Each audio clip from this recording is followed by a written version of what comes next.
Love that music. Welcome to Cruise News here. Well, not exactly Cruise News, and not exactly a 10th anniversary dance party coming up this weekend at Arbor Bar. 10 years of KRUU. You believe that? Yeah, I do. I've been here all 10 years. So has this young man that's joining us right now for City Haps to catch us up on the latest from downtown. Well, is it downtown or, well, pretty close to downtown. Michael Halley, good to have you on board. We're going to check in with you for the unofficial story of what went down last night at City Hall. Hopefully everything was copacetic. Yes, how are you doing? Very copacetic. Excellent. Good to see you. Glad to be here. Good Beautiful to see you. day. Oh, yeah. I'm loving this fall weather.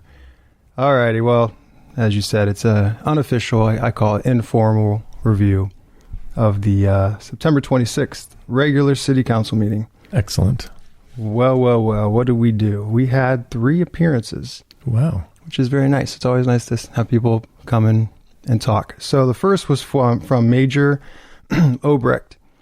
He was with the 224th Engineering Battalion that had been stationed here in Fairfield for, I think he said he'd been here for about 10 years. Mm-hmm. But I think the actual battalion was longer. And the higher-ups decided to move them to Cedar Rapids.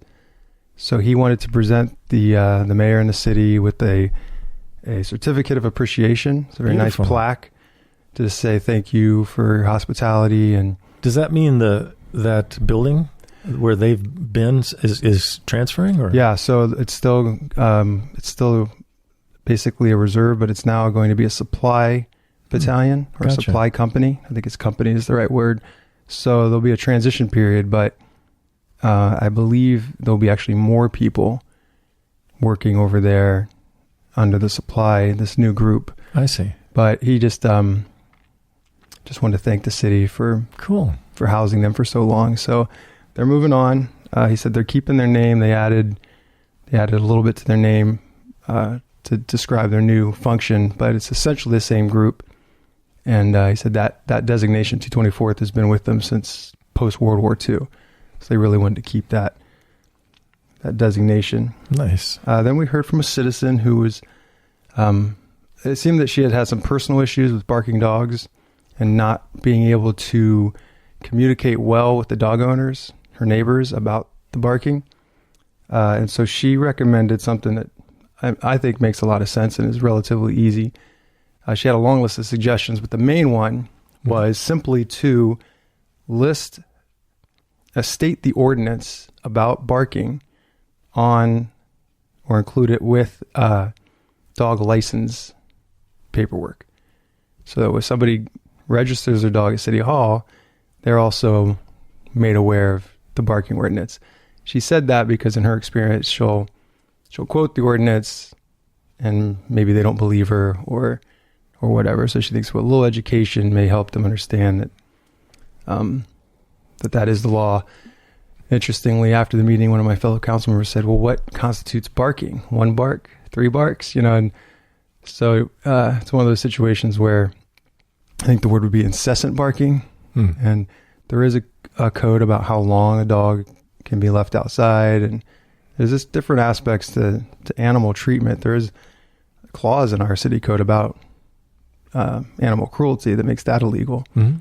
And I know there's some animal activists want to make even stronger language, but the barking, some people are light sleepers and if a dog just barks through the night, it can be a real disturbance. So my heart goes out to her. It was deferred to Public Safety Committee to look at. Like I said, I think adding that clause of what the ordinance says about barking makes sense. Mm-hmm. It's not. What is it? Do you know offhand? Let's see if it's in here. For all our dog owners out there, I was going to bring up something today about chipmunks in the wiring in your house, if there's anything the city can do about that. Those are scary little things. I thought it was one of those ghost stories from Stephen King for half the night. Wake up, there's a bunch of... chipmunks get in your house, folks. All right, here's the law. It says, it is unlawful to keep any dog within the corporate limits that's written funny, that by barking, howling, or making any other noises causes any disturbance or creates any nuisance. Say that again. It is unlawful to keep any dog within the corporate limits that by barking, howling, or making any other noise causes any disturbance or creates any nuisance. Oh, that's pretty open-ended. Yeah, so it could be barking, howling, whining. But it could be one bark. Growling. I mean, it doesn't say a definitive length of time. Or no, that's probably, I'm going to guess that's somewhat standard language for such things. A lot of this code is not unique to the city. It's like the best practice in that area. But so Police Chief Thomas spoke about their experience trying to enforce those. It can be difficult. You go and you try to give the person a warning, and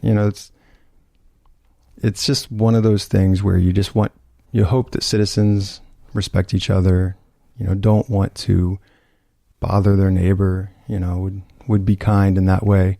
And a lot of times government's there as a last resort. If you don't like something your neighbor's doing, talk to your neighbor. That's first step. I have people sometimes approach me and say, what's the city law about XYZ? And I ask, well, what's your problem? My neighbor is doing this. And the first question is, did you talk to the neighbor? A lot of times, no. It's like, well, try that first. If they're a reasonable person, maybe they'll turn that light off. Some people are shy about that. I understand. I understand because it feels like you're coming on to them and it's somebody you have to live next to and so forth. Well, but it's a great point because if it's an issue and if it's going to be resolved outside of them anyway, it's going to be an issue. So, yeah. Well, the property just to my south is very close to my house, and there was a light on the north door that was coming to my bedroom, and I asked the owner or the renters, I said, hey, that light's really bright and it's right in my bedroom. Did you guys turn that off at night? That's what they do. So if you're cool about it, you're just being friendly and just explain why it's a bother, then usually I hope that most people will be reasonable. All right. The third, and this was exciting. Third presentation was Bill Barker. He's from a company called Total Marketing. I forget. The mayor spaced out on exactly what they're called. All right, I'm going to get that for you. But it's this company, branding company, that the CVB hired. Okay. And Total Destination Marketing. Okay. TDM? Total Destination something. Okay. Maybe by the end of this interview, that third word will come to me.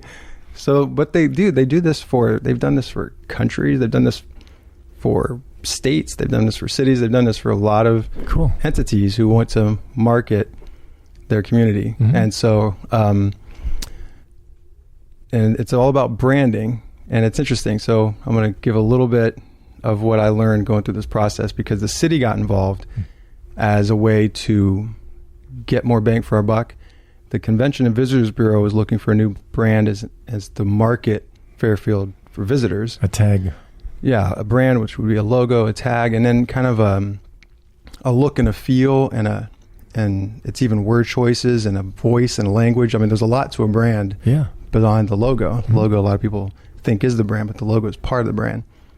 And the city decided to contribute because we were interested in also rebranding, a new city website coming online hopefully next year and that kind of thing, because just a way to keep things fresh and vibrant. So the brand, as this gentleman explains, is a promise that you make to somebody who is either looking to visit or move to or study in or live in or invest in your community. And so you need that promise to be able to be deliverable. You don't want to say something about your community that you wish it was, but it isn't. And that's very important. So in discussions, they did a survey, and they got actually a really high return per capita than most communities. So we had a lot of people wanting to respond. I can tell you from the radio station's point of view, there are a lot of people with a lot of things to say. And that's for a town our size, it's quite an amazing thing. He said that many times, that, that we got a higher return on those survey questions than most communities. And some focus groups and trying to get a cross-section and people from the city and such. So essentially, some of the basic kind of core messaging was that Fairfield is creative. Fairfield is eclectic. You can be yourself in Fairfield. But we still had to say, well, we're a small town. We don't want to try to pretend we're something we're not. We're still a small town. Right. So these are kind of like the basics, and they took that and they created a logo and they created a tagline for the city, and which separate from the tagline for the CVB, because a city wanting to have something to say about itself is generally a little bit more, I'm not going to say conservative, but it isn't, it doesn't have that edge that you might want to get somebody interested in visiting. So the tagline the Visitors Bureau has been using, and they tested this with experts, and they tested with people outside the town. They really liked tune into our vibe as a marketing term for visitors.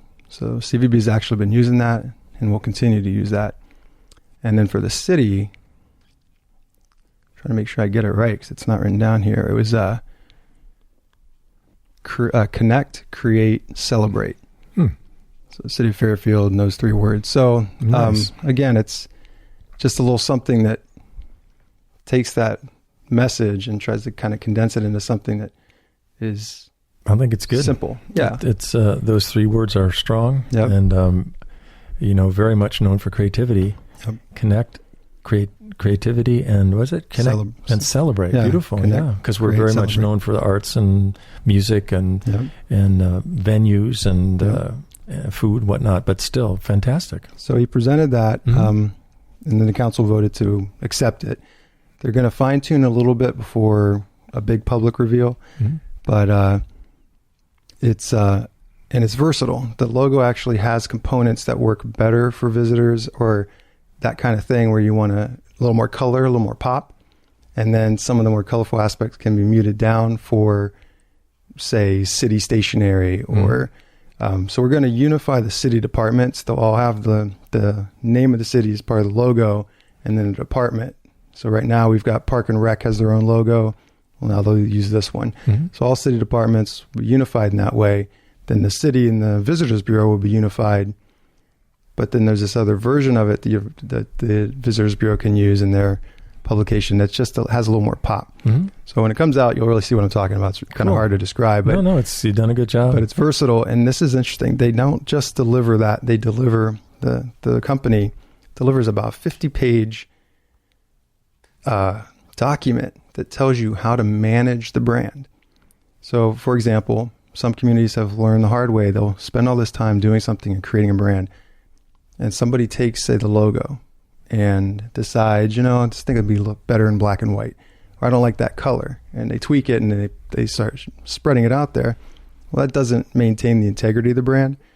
So the booklet talks about who can use it, and in this case, it's the people who paid for it. So the city can use it, and the Visitors Bureau can use it, though we want it shared, and then how it's used. And so it looks great. They had like a little mock-up of the logo on a cup. Looked really good. They showed one on like a side of a truck, and there's different things that, in a way, it's simple, but should have that kind of, you see it and oh, that's Fairfield, and then we'll put it on our web page and stationery and all that, and it'll just kind of pull everything together.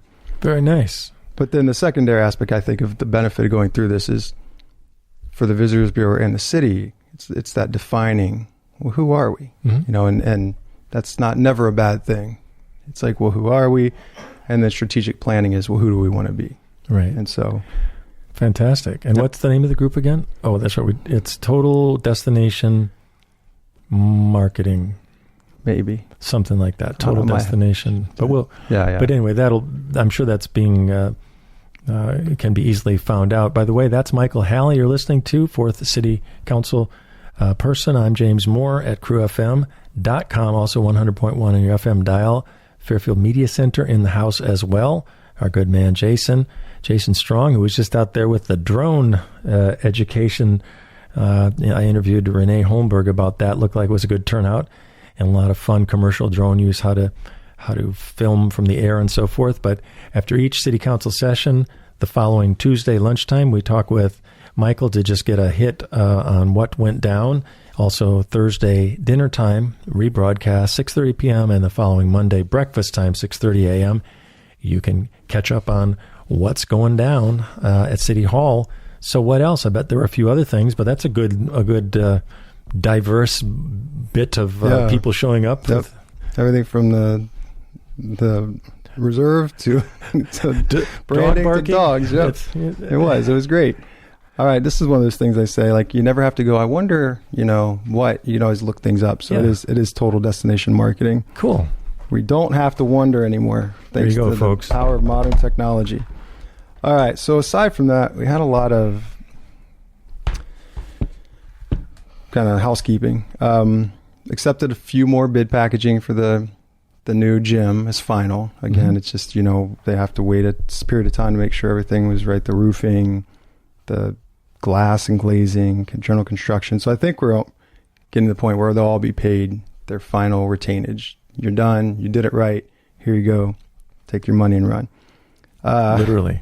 Yep. Grimes Street. Have you noticed Grimes Street is much smoother now? So there were two portions, three blocks of East Grimes right over here that had seal coat, which is essentially, it's a spray that's put over gravel to keep it from, it wasn't really a paved street. And so our public works superintendent, Daryl Bisgard, said, I'm going to try something different. Instead of seal coating, which is a short-term cheap fix, I'm going to go to the next level and get an asphalt overlay and see if that holds up, and then would be more cost-effective over time. So the streets are now smooth as can be with this nice asphalt overlay. It was actually interesting timing. They were working on it the Friday of Fairfest weekend, which with the closures for Fairfest, it kind of made for a really interesting trying to get over to my kids. I was like, I don't know how to get there, but it was a little, I figured it out, Fairfield's easy to navigate, but it's very smooth. It's very nice. And if in time it shows that it's holding up, then other streets can be done that same way. I know there's a street over by Seal Coat, and it's a hill, and in winter it's got a little bit of that gravel aspect. So if this works, maybe that can also be considered. Cool. It's much more like a regular street. It's a hard surface. It's smooth. It's flat. I thought you were going to say smooth as a baby's asphalt, but I know we can't say that on the radio, so I'll just skip over that. Yep. We could have said that, but maybe. I'm glad we didn't, because, you know what I'm saying? Yeah, I'm with you. But you were at the city council last night. That means you missed. You were one of the... No, we got done before 8. Oh, you did? Okay. Yep. 80, 100 million people watching we got done at 7:55. World Wrestling Federation. Good debate, whatever. Yep. Anyway. Interesting times. Yep. All right. So the North Campus Village, Phase 5, is moving forward. There was some minor amendment.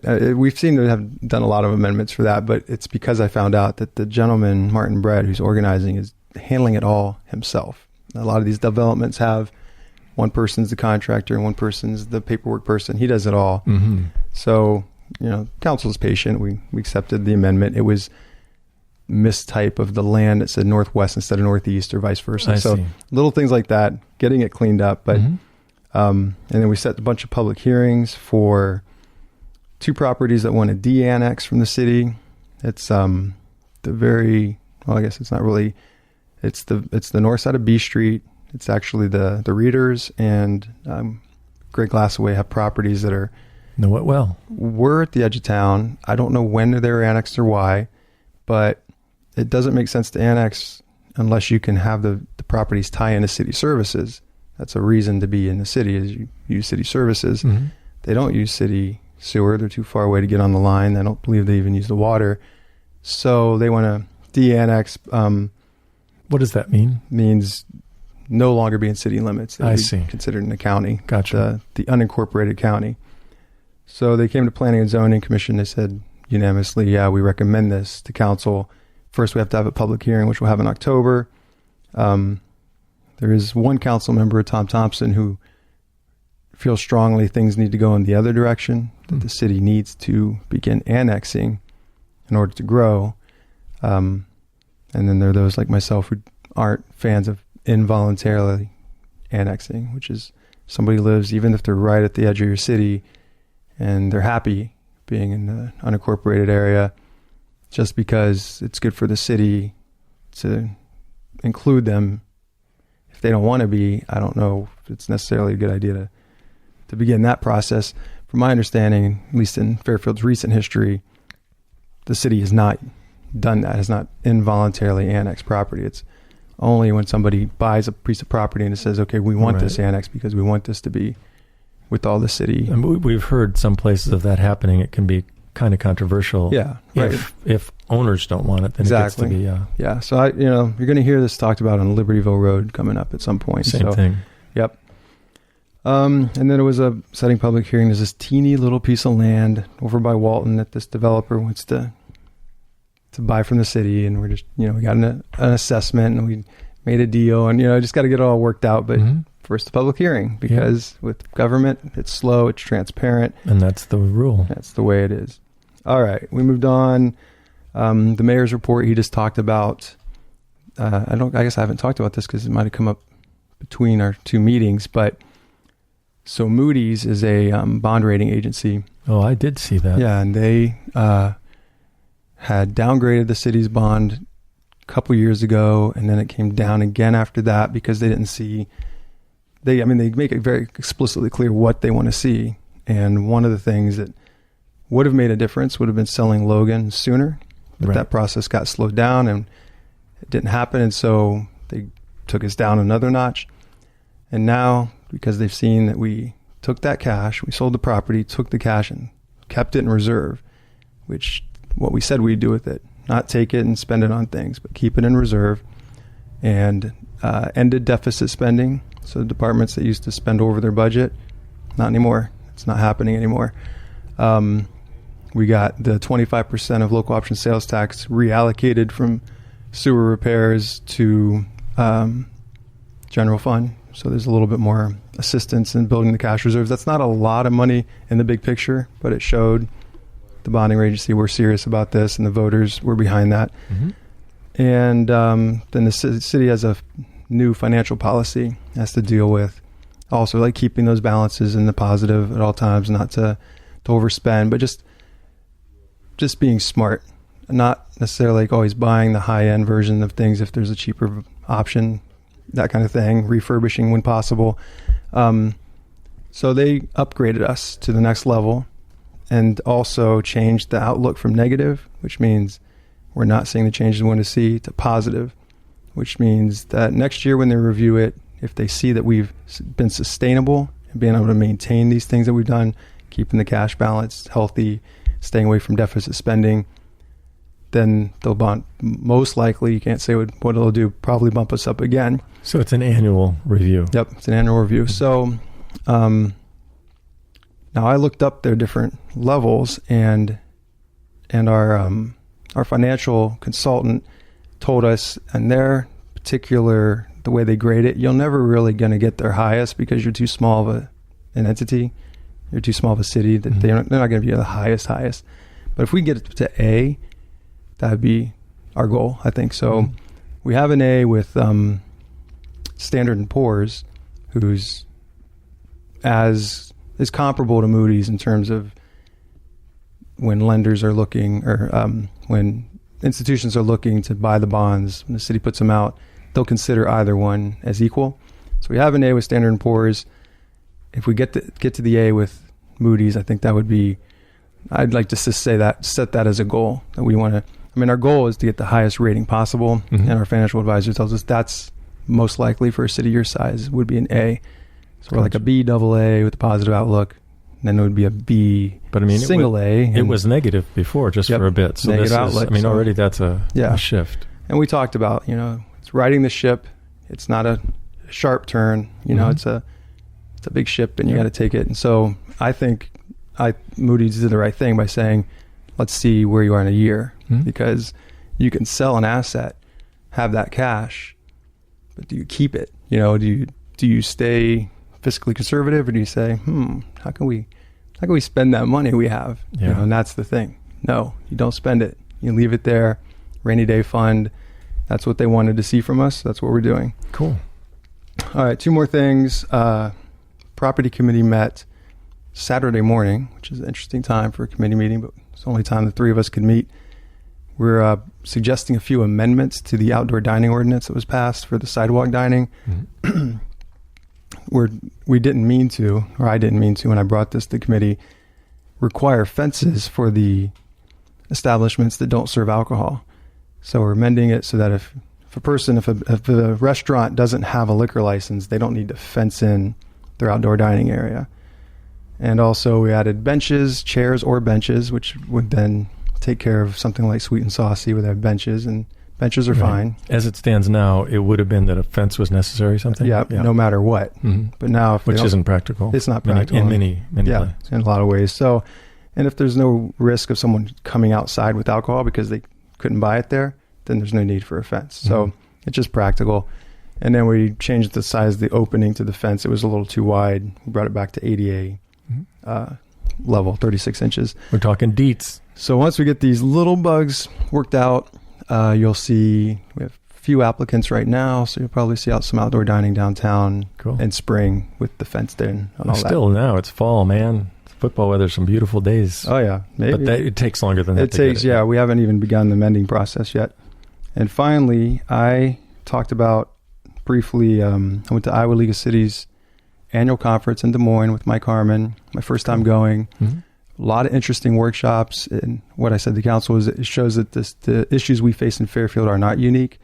They're issues that towns across Iowa are dealing with, not just wastewater infrastructure, but things like this workshop I went to about building your infrastructure for future generations. Mm-hmm. So attracting and retaining young people, and the values and the things that they're looking for in a community are slightly different from other generations. And so that's something I've been thinking a lot about. I'll talk more about that later, but great. The program that I wanted the council to give me the green light to go forward with is called Soul Smart. Mm-hmm. And it's administered by the National League of Cities in cooperation with Department of Energy. And they're essentially offering free consulting to help cities streamline their permitting for solar installations and take out any obstacles in their zoning that may exist. Fairfield really has no obstacles. We're really pretty solar friendly, but there are also incentives that you can put on there, put in your book. So it's my time, which I'm volunteering, and the consultant, which is free. And so we'll just look at our zoning laws and our permits. Like one thing you can do is just make the permit or the process available on your website, and that's a way that makes it simpler. Makes it simple. And more immediate. Yep. This week we actually interviewed Amy and Troy Van Beek about, all that they're doing. They've actually been featured in the Dream Green series. We're rebroadcasting from 2011 that we did. Funny how strong that holds up. Yep. And how much has grown from there, but still, a great base in Iowa for that.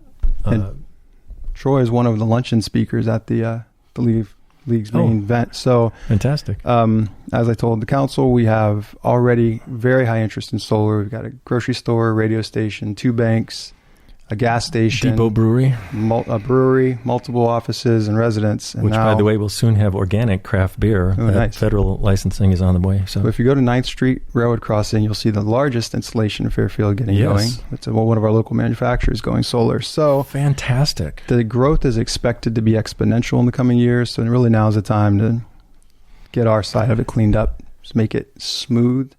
Well, I think we're known for sun power here as well. I remember the former governor giving kudos to the community for bringing this station on, the only one in the Midwest, back in the day, 2009. So that'll do it. We're out of time. Thank you, Jason Strong. Thank you, Michael Halley. I'm Jimmy Moore. We'll be back next 2 weeks in a fortnight with more City Biz. Stay tuned.